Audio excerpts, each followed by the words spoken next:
Yesterday they released the programming schedule for Comic-Con, or at least that's when I discovered it. I'm beyond lucky to be able to go again this year, for free no less. Free meaning admission, all days including preview night. I'll rent a car, get a hotel room, that I have to pay for. No big deal though, none whatsoever. I'm hugely grateful to a gentleman by the name of Mel Smith at Acme Inc. He publishes a comic book called Dead Ahead, which is like a zombie pirate comic book. And currently he's enjoying success with a series of rock and roll autobiography comics for bands like Metallica, Mr. Bungle, and things like that. Super talented guy, super nice. He won't hold back though if he doesn't like you, so you know automatically where you stand with him. And yeah, I've been doing this for probably a little under 10 years because of his kindness, so I'm very, very lucky to be able to go again this year. And this is how I show my gratitude here. These are the events.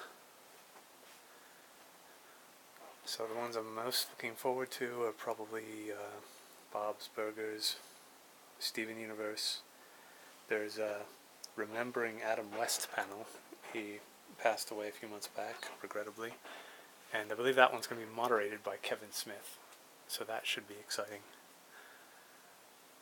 I always try to go to the Capcom panels, and maybe some of the Udon panels. Udon does the Street Fighter comics, the beautifully illustrated Street Fighter comics. And as you can see up there, I am a huge fan of Capcom. Not so good at their game. I do play it though, because I love the characters.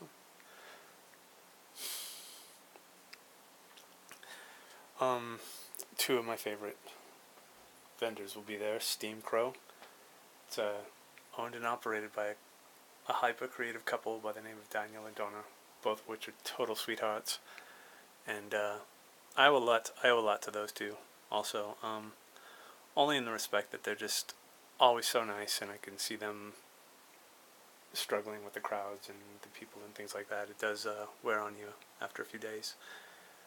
And one year, Donna noticed that I was just in a really, really bad place, and she was very supportive, total sweetheart. So was Daniel. And my other favorite vendor, Killer Pumpkins, who's always there. That's run by a gentleman by the name of Jonathan and his wife. I'm sorry, I can't remember her name. She's also a really talkative, motherly type lady. And John, talk about talkative. If you don't make a quick exit, you could be there for a couple hours with him. But obviously a really nice dude. And he's likened my appearance for these past several years as a family reunion. Only see him once a year. Same with Daniel and Donna. But I appreciate that. Really good dude. Cryptozoic, one of my favorite game designers. They do the DC deck building game, among other great games.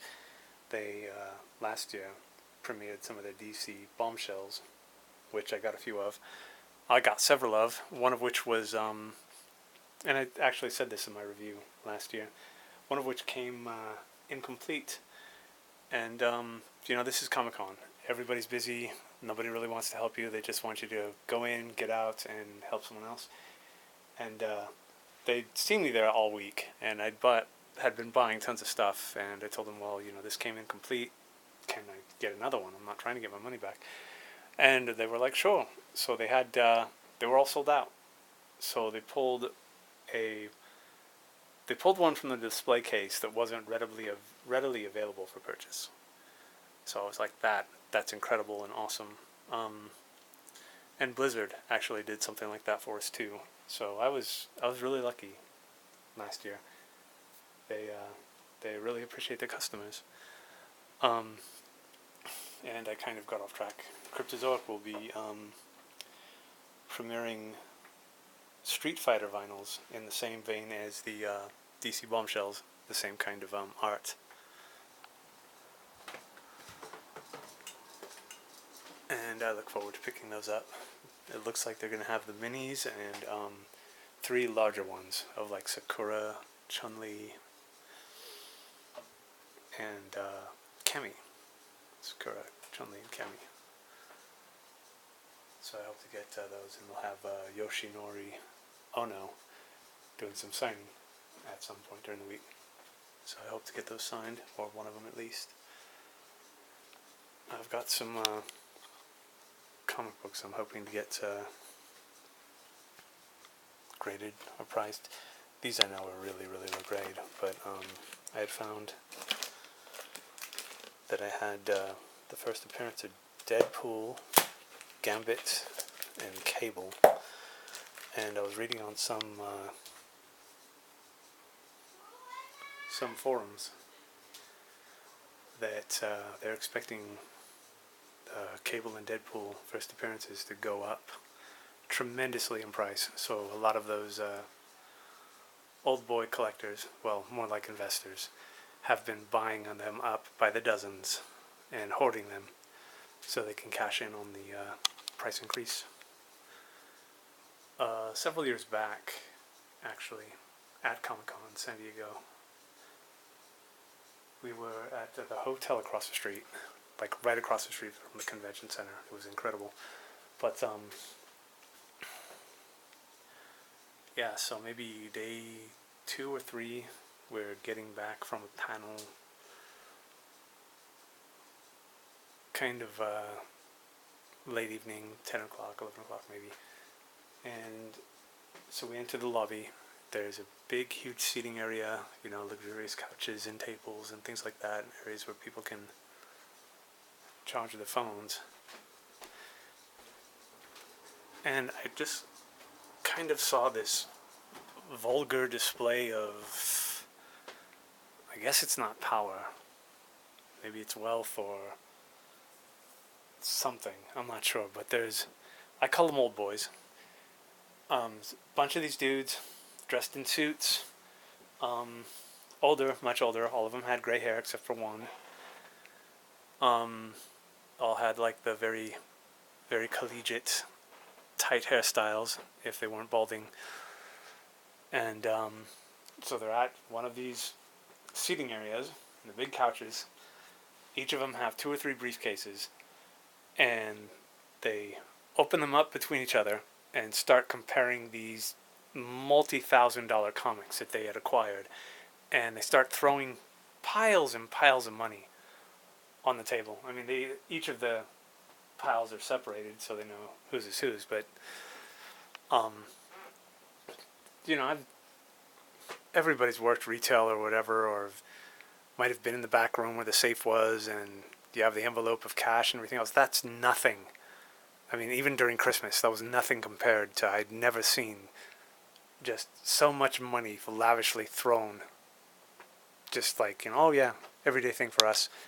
It was pretty disgusting, really. And all they did was talk about, oh yeah, you know, well, this is going to go up, or I'm going to make, you know, something of this or whatever, and blah blah. So yes, it was really disgusting, and that's my only true gripe with Comic-Con, is that it's kind of become,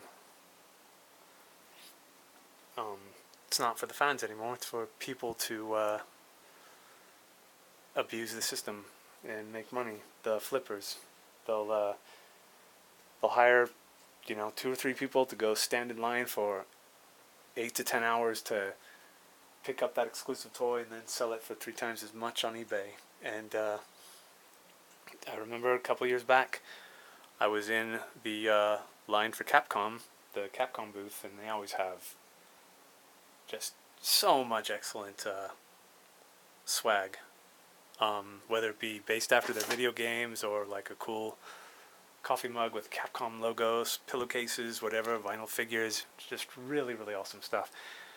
And this year they had a blind variant figure of Zangief, the wrestler from Street Fighter, and I guess it was the metal Zangief. So blind, and I'm saying blind because it was just kind of in shadow. You could totally tell who it was. So anyway, that line was just huge. I got there first thing in the morning, and the line was already capped. And so the person watching the line, who I guess he was a volunteer or something, either way, that's a whole other complaint. So I go there throughout the day, and each time the guy's like, oh, line's capped, walk around for a while, come back in 45 minutes. I did that 7 times throughout the day just to get this little figure. And so at one point, he actually lets me in. And this is prior to me going back 6 or 7 times and me seeing him just automatically let in other people. Like people that hadn't been doing the roundabout that I have. He's just like, oh yeah, come in. And he'd stop me. This was a different dude. The one time I came back, this was a different guy there, and he let me in. And I don't know how, but he's like, yeah, you've been doing this all day, come on in. So that was cool. I was very appreciative of that. But so either way, I'm at the back of the line, and I'm probably lined up for, I'm probably in queue for almost an hour and a half, maybe 2 hours. While this is happening, I'm slowly working my way up to the front where they have the display cases of the different things that you can purchase. So I'm looking at all of them, and I'm deciding which ones I want. They give you a piece of paper so you can check it off. And I'm getting really excited. So some dude runs up to me and is like, chatting me up. Hey, what are you getting? How long have you been here? Blah, blah, blah, and everything else. Nice enough guy. I was like, dude, I totally want this thing, or whatever. You want to, if I give you the money, could you pick it up for me? He's like, sure, no problem. Figured I was being nice. Pardon me. So then I see this guy make the rounds, and he starts asking 5 or 6 other people the same thing, chatting them up, the same litany. So I go up there, I buy what I want, and I'm walking away. He stops me. He's like, hey man, did you get it? And it was just one of those situations where I had to stop from railing heavy on this piece of excrement. So I just kept walking, and he goes grab my shoulder, and I throw the $20 bill, and there's so many people there. It falls on the floor, and he goes scrambling for it, and he gets stepped on and trampled or whatever, that kind of thing, while he's trying to dig for his precious $20 bill. Another time, similar situation. In this case, it was for the Hasbro line for a special My Little Pony thing. And I had already lined up to get the voucher early in the morning to line up again to be able to purchase it later that day. So I'm waiting in line, and I'd already been in line for a couple hours. Line was huge, and I'm sitting down just kind of off to the side with other people.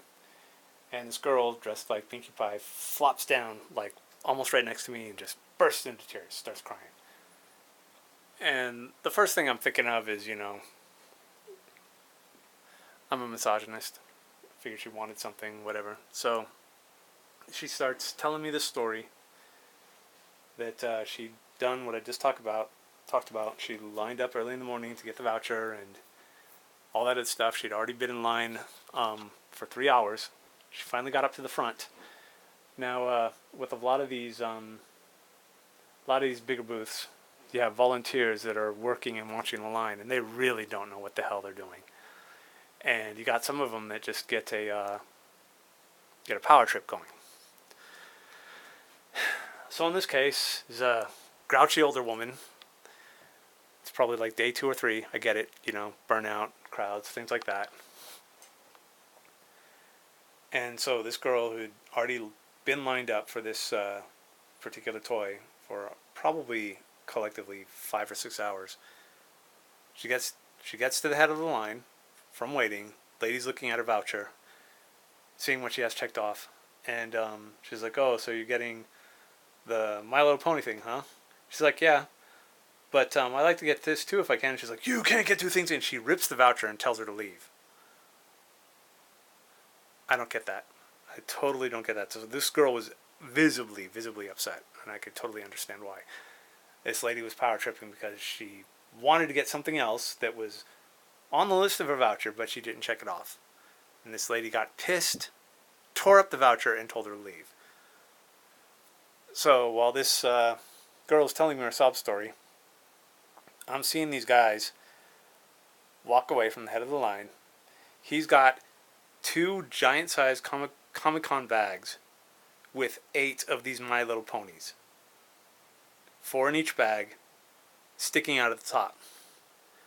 And he's on his cell phone, bragging about it, saying, "Yeah, man, I just got this and I just got that, and you know, I'm putting it on eBay right now, blah blah. I'm gonna charge for this and blah."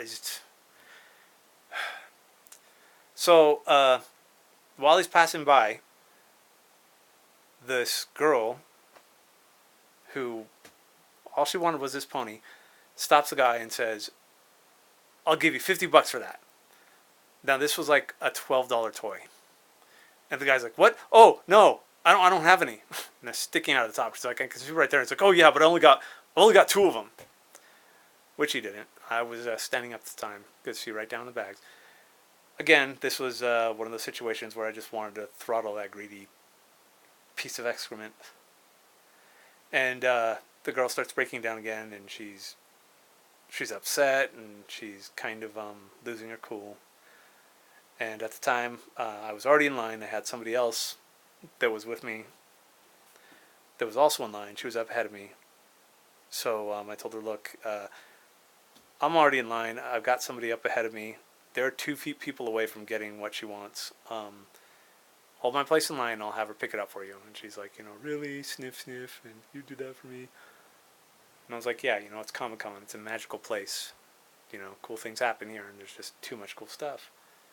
So I'm getting ready to do that. Another guy's walking by. He's got a couple bags of the ponies. And he's walking by the girl. And she's like, "I'll give you $80 for the pony." And he kind of stops and looks at her and is like, "What? Why?" And she, kind of tells him the story. And he's like, "Well, I only paid $12 for it." She's like, "Do you want more?" And he's like, "No, just give me $12 for it." And she jumps up in the air and she's super happy and everything else. So that was kind of a nice thing to see. There's somebody actually being kind and not greedy. I've also noticed that a lot of the booth workers, after a while, they start to go sour, and they get mean, they get cruel, and I get it. You're dealing with people, non-stop people, and some of them are just real dicks. I don't know how many times I've seen a guy walk up with a handful of different toys or things or whatever, and the person's ringing them out, and then at the end of the transaction, not before, the guy will say, "Oh, well, I can get this for so-and-so online. Mark it down." It's obvious they can't do that there. So he'll, get pissed off, start waving his finger saying, "I'm not going to pay this," or whatever, and blah, blah, and all that. So they're yelling at somebody that doesn't even know what to do besides press a few buttons and scan something out. They don't have the authority to mark something down when they can get it online for cheaper. And it's like, if you can get it at that price, why don't you just do that? So in my case, a lot of times, I'll be at these vendors and I could tell they're visually not happy or something like that. And I'm not the kind to comfort or console, but I'm just nice. I try to be engaging or whatever. And a lot of times the ones that aren't too bogged down with all the chaos are very appreciative of it. And they'll be like, you're a breath of fresh air. You're the only nice person I've run into today. Then they'll be really grateful. And a couple times I've gotten free stuff because of that, just for being nice, for being civil, just for being civil. I'm so very grateful and excited to be there, and it's nonstop for me. You know, I don't care about crowds and people elbowing me or whatever, that kind of thing. I'm glad to be there. Period. Nothing's going to change that, and that affects my mood. You know, I'm just elated the whole time. And some of these booth workers, they're just like, wow, you know, it's so nice to run into somebody like this that isn't being a dick. And I've gotten lots of cool stuff just for being nice. So that's kind of a it's kind of something to think about, I guess. You know, you catch more flies with honey. Really, you know, just just be grateful for where you are and what you're doing. You know, be kind. Even if you're the one that's having the rotten day or whatever, you know, why spread it on to other people? Because that's all you're doing. You're just kind of continuing that cycle of misery. And I know when I feel bad, I don't like it. So why would you do something to make somebody else feel that way?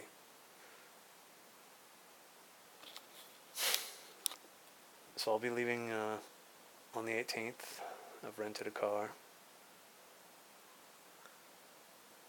and I'll be driving down there. Nice long overnight drive. And same with last year. I hope to, after each day, do a quick review of what I did, what I purchased, maybe do an unboxing video or two. I don't do this for likes or subscribers or any of that BS. I'm not trying to be internet popular. Quite literally, there's just not a lot of people, if any, that I can share these things with.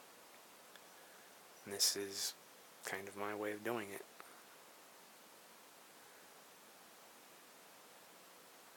So that's my pre-Comic-Con review.